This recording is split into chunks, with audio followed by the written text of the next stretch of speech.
Welcome to a new video on Project Cars 2.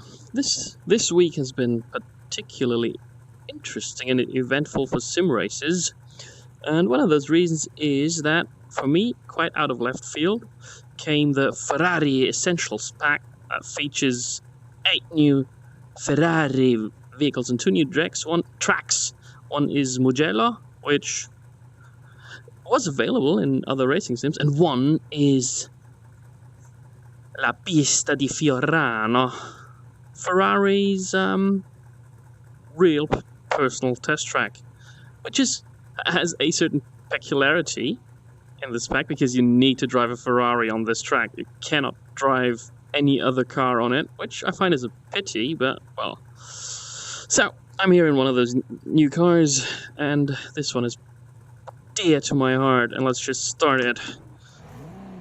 Oh, listen to that old school V12. Ooh. So honestly, I have no clue about the track layout. And so let's just... Whoa, oopsie daisy. Oh yeah, those old cars with practically no brakes and very thin, high-wall tires. Yeah, why is this car so dear to me? The 250 Testarossa in yellow, despite having red in its name. I had this as a model kit, this very car in this color, and I really loved it. Oh fuck. So I've to be honest, I have no clue about the track layout whatsoever. But listen to the engine noise.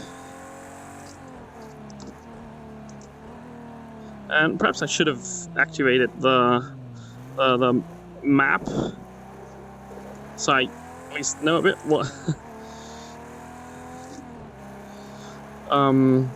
where I'm going. Okay, that's interesting. There were 2 radii you could choose to go through that corner. And yeah, this is an easy car to upset. I mean, it does have... Oh no, you can't see them because this is Project Cars, where the cockpit models are optimized. You don't get to see the whole car. Okay, that was one lap, which was less disastrous than I would have anticipated. But yeah, as I said, I think I said it about this time in the first lap. Very high tires. Tires with a high sidewall, so it's a bit soft and spongy. And yeah, it does want to break out quite a bit. But with these classic sports cars, despite having a quite big V12 engine in it, it's not that powerful.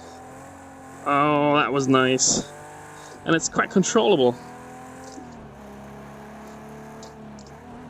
As always, I have all the driving aids off. Whoopsie daisy. As you saw here. Ah, nice with all this opposite lock. And I really wish I had a nice classic wooden rim to go with this car. Oh, it sounds so nice. Despite me over-revving it a bit. And not braking enough. And yeah, let's look at scenery. So this might actually be the Ferrari factory right there. I don't know, to be honest.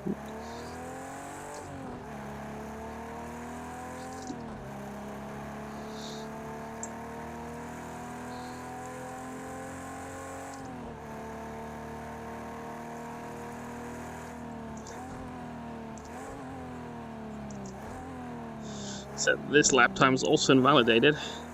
But I don't care. Let's just enjoy the Italian scenery. I mean, there's not that much scenery. It's mostly industrial.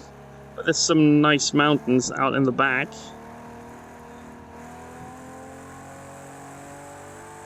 Oopsie daisy. Come on, stay on track. That was on purpose. So yeah, there's 3D grass. There's some buildings, etc. Some patriotic flags, and yeah, this is a mean one because you only see it so late. Wait a sec, shouldn't there be a tunnel somewhere?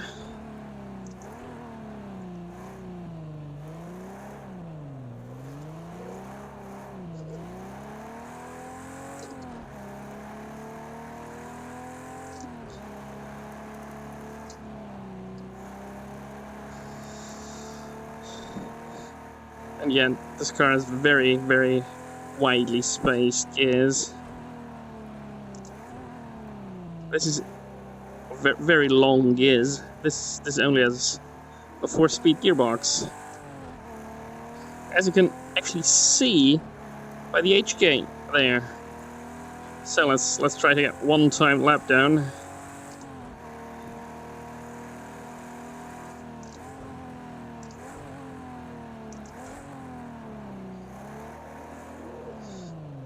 Yeah, that's how you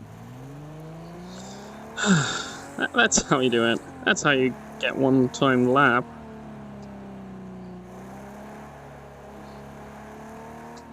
So I'm not gonna show you all the cars, of course. I mean, I might scroll through the list after this lap. I mean, I do like it. It's an interesting course to drive. And it does feel like a test track rather than a racetrack. Oopsie daisy, okay. Now my tires should actually be in the clear.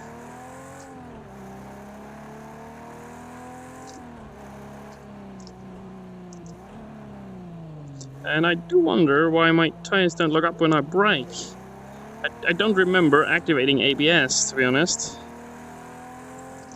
Perhaps I'm not biting.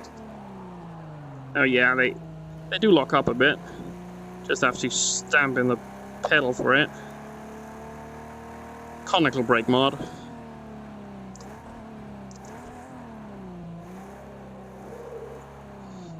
Oopsie daisy. Ah, and the next invalidated. Oh yeah, there's the tunnel. Oh, the bridge where the track turns into a figure 8. Okay, yes. So, let's check out Mugello.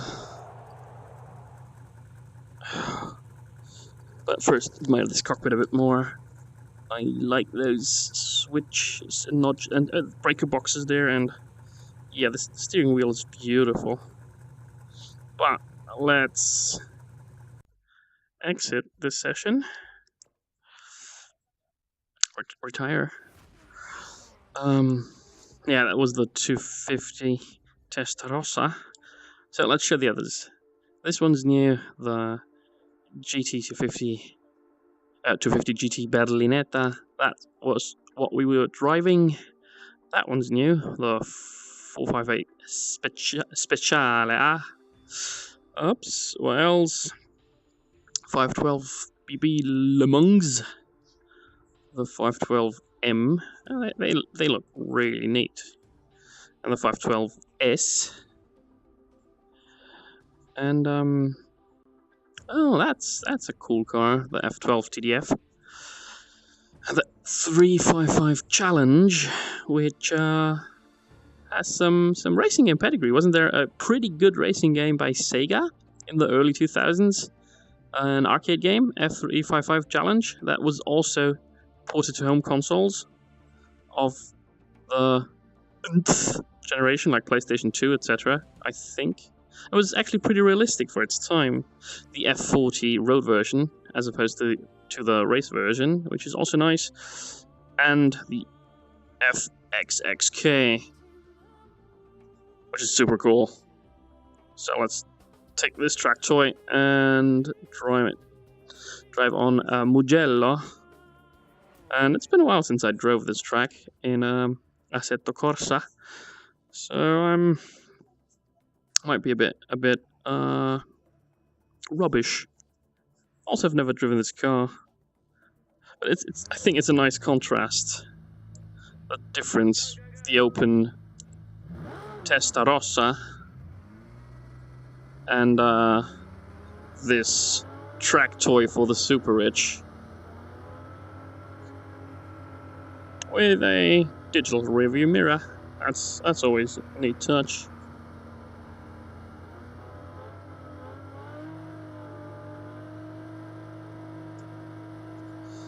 So let's switch to left foot braking.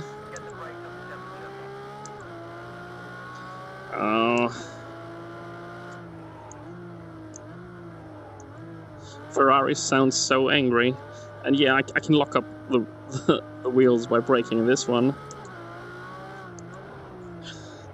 Oh yeah, this is a corner that always gets me. Oh, that quite often gets me, because I want to accelerate after the slow one, but it says, you can't.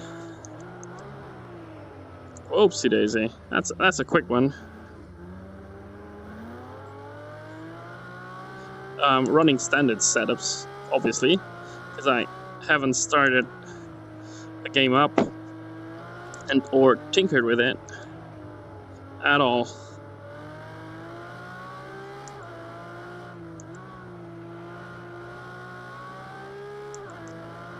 Oh, this is so angry.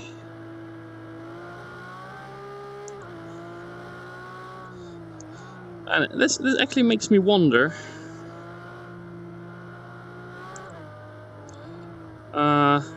In the not so far off future, when more silent electric vehicles have replaced those shouty, loud petrol burners, when will the public opinion change from public opinion, the petrol heads' opinion change? Or is it petrol heads then? I don't know, I digress. My point was, my question was, when will we regard this sound and the stench, which, this being a sim, I don't have to endure, when will this be regarded as obnoxious and wasteful and dangerous? And when will people think, just like with those radon watches, oh my god, how could they live with this for so long? But right now, let's just enjoy the angry scream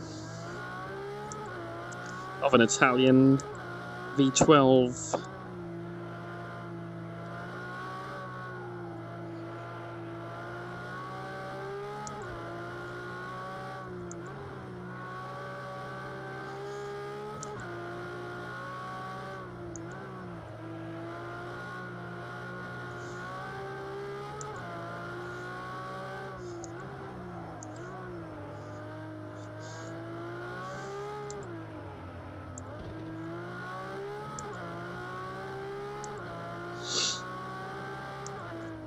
Oh, a friend of mine is playing X-Plane 11. So if there's one thing that I neglected even longer than sim racing, it's actually flight sims.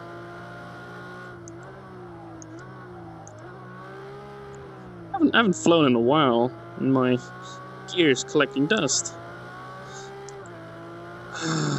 But it's always so hard after a long break getting back into it.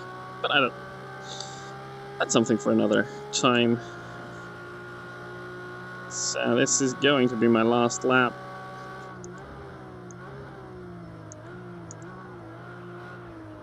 How many gears does this have?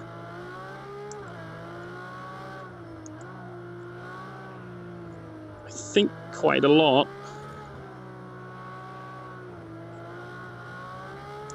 Oh no.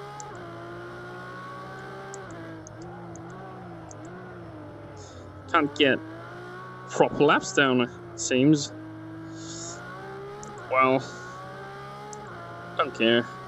This isn't about lap times, this isn't about records. Not that I would be able to set one, to be honest. This is about enjoying the content that is new and free for season pass holders, and I think $10/euros/pounds for those who don't. And I don't know if it's actually worth $10 or euros. I mean, if you're a Ferrarist, it is. If you're a Tifosi, definitely is.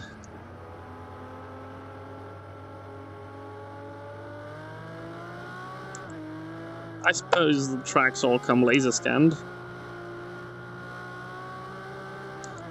as is the standard in the industry. I was a bit early on the brakes, so let's count up the gears. Might actually be 8. 5, 6,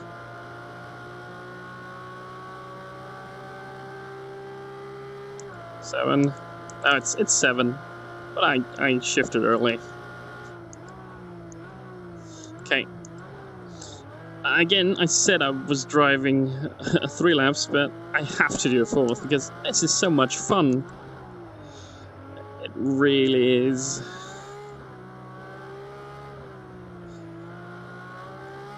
And as of now, it's still a timed lap.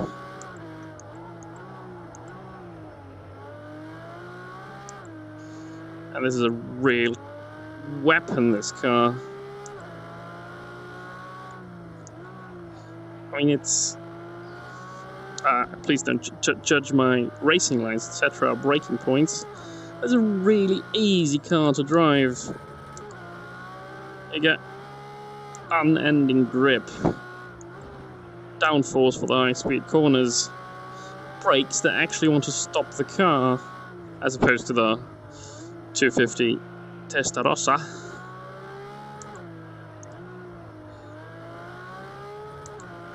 And it's really hard to unbalance it and unsettle it. And this is without driving aids.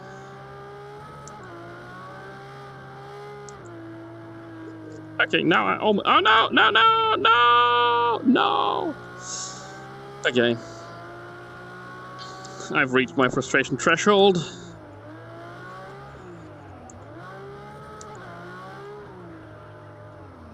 And let's do some... Oh, you can't even do burnouts in this thing. Well, on that... Buonasera.